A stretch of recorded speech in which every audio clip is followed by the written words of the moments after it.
dia, boa tarde, boa noite para você que está vendo mais um vídeo do Virando as Páginas. Eu queria estar pedindo logo de cara que você possa compartilhar esse vídeo e também possa curtir. E se ainda não se inscreveu, se inscreva no canal. Eu estou falando no início porque às vezes eu esqueço no meio do caminho. Nunca tive muita... Não sei lidar muito bem com esse negócio de ficar pedindo coisas nesse sentido. Não, eu acho que eu posso estar sendo desrespeitoso, mas como isso está sendo utilizado agora direto no YouTube e já não é de hoje, não acho que você vai ficar chateado por eu estar pedindo para você curtir o canal. Nós estamos hoje cumprindo mais um processo, mais uma promessa, Sepulcro, da Kate Moss. Eu não conhecia a Kate, eu tive um contato há pouco tempo atrás com um outro livro dela, que é o Labirinto, né, que foi o livro de sucesso que estourou e que incluiu aí, colocou o nome dela dentro do cenário literário. Ela inclusive trabalha na BBC, não sei se ainda está trabalhando na BBC de Londres, mas eu não tinha conhecimento dela e estou aproveitando para dizer o seguinte: na vinheta do canal você já deve ter visto ou ouvido uma música diferente daquela que é a tradicional. Ela é a Sonata 1891, é a Sonata Sepulcro 1891, que é inclusive falada aqui no enredo do livro, e não posso esquecer de também estar levantando e votar em homenagem ao Claude Debussy todas as músicas ou parte das músicas que ele criou. O Claude Debussy faz parte do enredo do filme, do livro.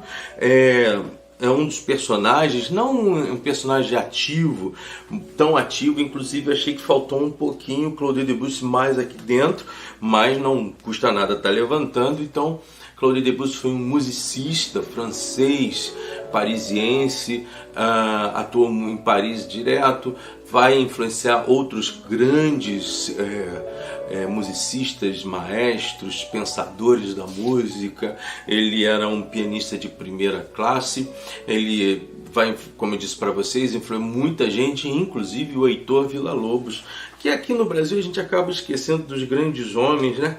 A gente tem comentado muito assuntos sobre o Brasil desgastantes, sem entender que o nosso país gerou e ainda gera gente boa lá fora. Mas o Claude Debussy faz parte aí desse enredo.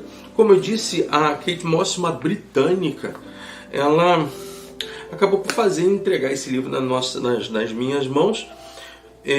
Acho interessantérrimo, achei interessantérrima a trama. Como ela vai construir esta trama, não é fácil. O que ela quis escrever aqui não é fácil, até porque ela vai acabar se utilizando de elementos do tarô dentro de um lado bem obscuro, né? O tal do Asmodeus, que é o lugar-tenente do capiroto maior, faz parte desse livro. Então traz algumas tensões que acabam sendo trabalhadas de uma forma muito parecida como a Dissei Tudo ela fez também naquele livro O Homem de Giz, né? Ela vai traduzindo o seu livro, vai trazendo o seu livro a partir de movimentos históricos em duas partes, e vai como uma espécie de novela, não como o texto seja uma novela, não é isso, mas como uma espécie de novela. Ela levanta primeiro um período de 1891 e depois o outro período de 2007.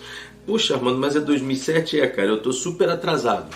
Moça, eu estou super atrasado em trazer esse livro para vocês, porque esse livro foi editado no Brasil, engano não estou, 2009, não dá para... Eu tive que pesquisar isso. A Suma de Letras, que é uma editora espetacular, inclusive foi a editora que trouxe para a gente, ou que agora está trazendo para a gente, as obras do Carlos Ruiz Zafón.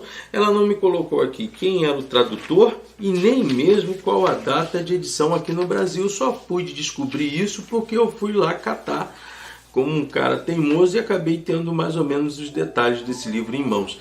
Isso faz falta, né? Isso faz falta. É sempre bom a gente saber quem foi o tradutor, para saber se, poxa, como é que isso foi. E inclusive foi muito bem trabalhada a edição em si, as letras, a forma gráfica, foi muito legal. Ficou tudo isso aqui muito legal, porém Ter o tradutor é sempre bom, né, para a gente saber o que está fazendo. É um livro, então, que mistura elementos detetivescos, mistura elementos metafísicos, do sobrenatural, inclusive já falei com Asmodeus dentro desse processo, e a Kate fez uma coisa interessante, ela criou um tarô chamado Tarô Vernier. E por que o nome é Tarô Vernier? Porque em 1891 ela desenhou uma família francesa parisiense, onde você tinha Anatole, Leslie, você tem a Marguerita e a Isolda, todos eles da família Vanier, e que eles vão trabalhar, os Vernier vão trabalhar umas questões muito sérias de elementos logo no início sobre um certo velório. Anatole, que é o filho, Marguerite mãe, e você tem Anatole e a Leone, os dois como filhos, um casal de filhos dessa moça, mas que perdeu a sua esposa. Então já começa o texto a partir de um elemento bastante fúnebre, e ela começa a levantar personagens que estão ali meio que cercando esse pessoal, e acabou, por um processo de risco, eles acabam saindo de Paris. Logo no início do livro, além desse primeiro ponto, há uma outra questão assim bastante intensa, que é a ação dos comunards no Palácio Garnier, no teatro que foi criado por Napoleão II, e que a gente já conversou sobre ele no livro O Fantasma da Ópera, do Gaston Leroux, o mesmo local. E ali entra essa galera, os comunards, e eles são ultranacionalistas, trazendo uma ideia já meio que trabalhados sobre aquilo que seria o marxismo mais à frente, mas já influenciados bastante por esse processo. E ultranacionalista, eles estavam, tanto a Anatole quanto a Leone, estavam vendo uma peça de Wagner. Então tem uma certa confusão, eles conseguem escapar de toda aquela confusão, e aí, diante de um certo risco que a Leone, que é uma menina de 17 anos, ainda não sabe, eles acabam tendo que fugir ou que sair de Paris, deixam a sua mãe lá para ir para Herdade de Cade, que é um casarão, é um verdadeiro palacete em nome da sua mãe, da família deles, da família Vernier. E eles vão se encontrar com Isolda, que é a esposa, a viúva do tio deles mesmo. Vocês vão ter uma certa surpresa entre o Anatole e a Isolda, mas isso aí eu vou deixar para que vocês descubram. Eles vão para lá, temendo uma perseguição, um risco que principalmente o Anatole estava correndo. Então eles vão para aquela região do Herdade de Cade, que é em Carcassonne, que na França, lá no sul da França, né?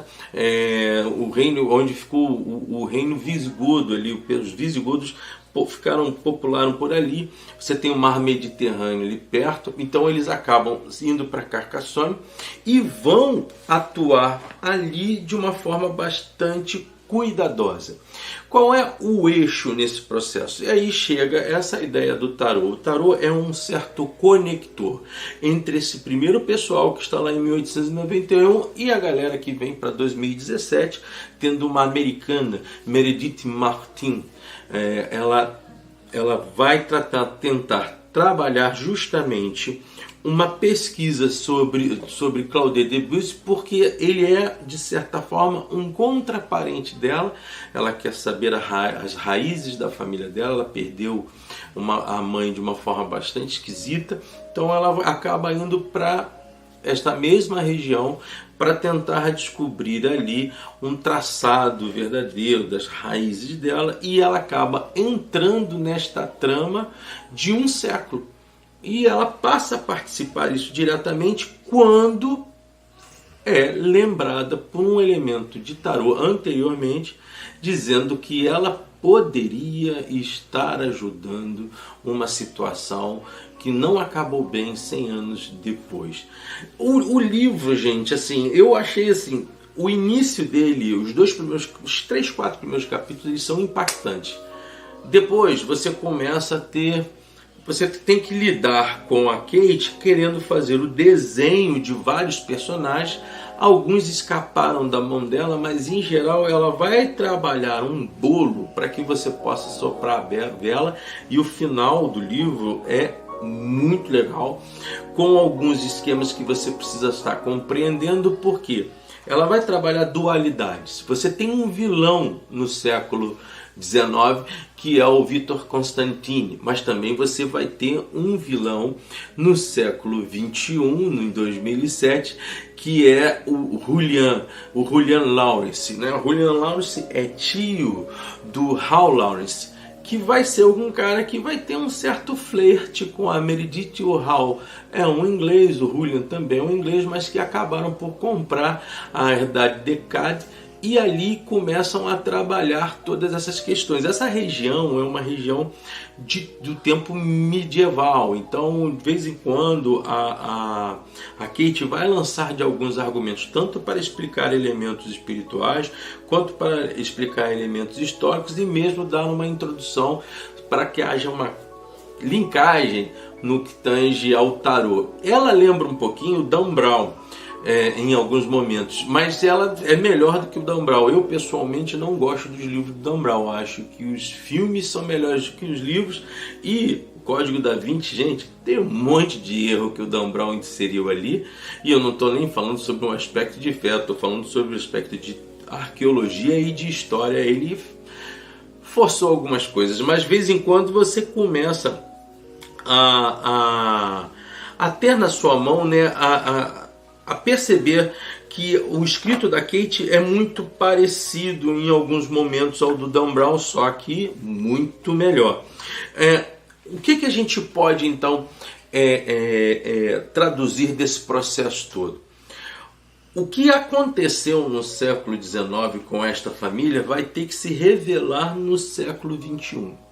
E aí há um capítulo que eu acho impressionante, que é quando a Meredith tem um encontro com a Leone, que são as duas personagens femininas principais.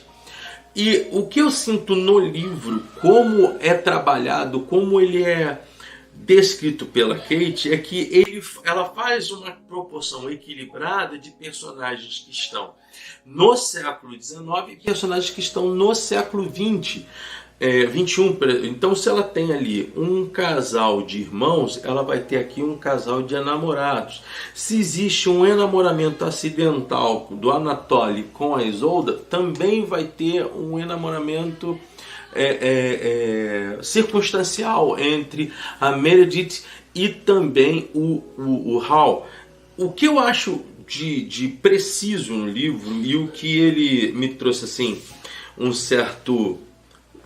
certa alegria em estar lendo, eu diria assim, de 1 a 10 esse livro, eu não gosto de estar trabalhando esse tipo de ideia não, mas de 1 a 10, quanto você daria para esse livro? Daria um 8. Daria um 8. Eu até, olha só, o livro ele me convenceu, inclusive, a poder ler o Labirinto, né?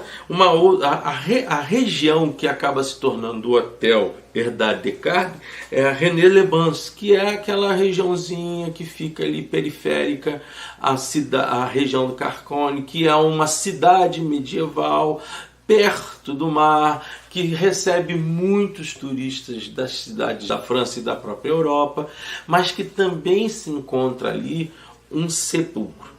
Este sepulcro esconde segredos de acontecimentos ocorridos no século XIX com a família Vernier. É um livro que segue com mortes, com assassinatos, com mistérios, com sobrenatural e com diabolices. Então, em algum momento você vai se ver falando com o próprio capeta. Gente, um livro legal, você consegue ler bem ele, mas eu acredito que seria muito mais interessante que você começasse lá pelo Labirinto, não fizesse como eu fiz. O Labirinto é uma obra muito maior do que essa, e apesar de dizerem que é uma trilogia, você consegue ler o Sepulcro sem precisar do Labirinto, porque o Sepulcro se utiliza de alguns personagens do Labirinto. Por que eu estou falando isso? Porque eu procurei saber e entender, porque eu ia comentando um grande erro, começar pelo segundo livro quando deixei o primeiro, mas não tem problema nenhum não.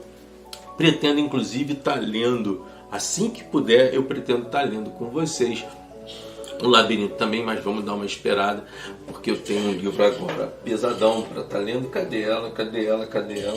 Para a semana que vem a gente vai estar lendo, vai estar conversando essa gracinha aqui, ó. O Morro dos Ventos Uivantes, da nossa querida Émile Brontë. Vou ler ele de novo, gente. Para mim vai ser uma pancada, mas a gente vai levando. É um livro muito pesado para mim. Sepulcro, um livro legal para você estar lendo. Queria mais uma vez dizer, participa com a gente, curta o canal, se inscreva nele, compartilha. Tem coisa beça para a gente estar conversando, tem literatura beça para a gente estar debatendo. Estou gravando esse áudio já na madrugada, mas quero dizer, é um livro, se você me perguntar, dá para virar filme? Dá para virar filme, mas bem melhor se ele ficar como uma boa série para aproveitar um número muito grande de personagens. Não bateu o recorde do Carlos Ruiz Zafón, não tem 36 personagens aqui, mas tem um número muito interessante de personagens com vidas sendo destacadas, cada uma à sua forma. Não achei e não tenho visto romances similares à escrita do Carlos Ruiz Zafón nos últimos, comparando sim, obviamente, os autores desse nosso período aí. Carlos Ruiz Zafón, para mim, tem sido ou foi o melhor nos últimos anos que eu li, que são Gerações Valores de Agora. Mas Sepulcro eu indico, da Suma das Letras, vale a pena. Curte o canal, participa conosco, como eu sempre digo, supere-se, aprenda mais.